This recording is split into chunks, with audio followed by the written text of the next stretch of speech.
జమ్మూ కాశ్మీర్లో ఉగ్రవాదుల దాడిలో మృతి చెందిన వారి ఆత్మకు శాంతి కలగాలని కృష్ణా జిల్లా గన్నవరం మండలం బుద్ధవరంలో శాంతి ర్యాలీ నిర్వహించారు. భారత్ మాతాకి జై, హిందూ ముస్లిం భాయ్ భాయ్, ఉగ్రవాదం నశించాలి అంటూ గ్రామంలోని వాడవాడలా తిరిగి నినాదాలు చేశారు.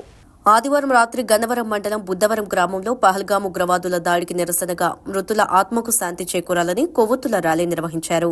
గ్రామంలో వీధుల్లో ర్యాలీ చేపట్టి భారత్ మాతాకి జై, హిందూ ముస్లిం భాయ్ భాయ్, ఉగ్రవాదం నశించాలి అంటూ నినాదాలు చేశారు. ఈ సందర్భంగా గ్రామ పెద్ద బడుగు మరియదాసు మాట్లాడుతూ భారతదేశంలో వివిధ కులాలకు మతాలకు చెందిన వారు ఉన్నారని, అటువంటి భారతదేశంలో మత విద్వేషాలు రెచ్చగొట్టేందుకు ఉగ్రవాదులు ప్రయత్నిస్తున్నారని ధ్వజమెత్తారు. విహారయాత్రకు జమ్మూ కాశ్మీర్ వెళ్లిన భారతీయులను మతం పేరు చెప్పి మరీ చంపడం అనేది దారుణమన్నారు. ఎన్ని ఉద్రిక్తతలు వచ్చినా భారతీయులంతా కులాలకు మతాలకు అతీతంగా ఉండి మనమంతా ఒకటే అని నినాదంతో ముందుకు సాగాలని కోరారు. కార్యక్రమంలో సర్పంచ్ బడుగు బాలమ్మ, కంభంపాటి లక్ష్మి, ముద్రబోయిన శ్రీను, గండికోట దశరథ, నక్క ఆదినారాయణ, ముద్రబోయిన వెంకటేశ్వరరావు, ములికి రమాదేవి, కుప్పాల రాఘవ తదితరులు పాల్గొన్నారు.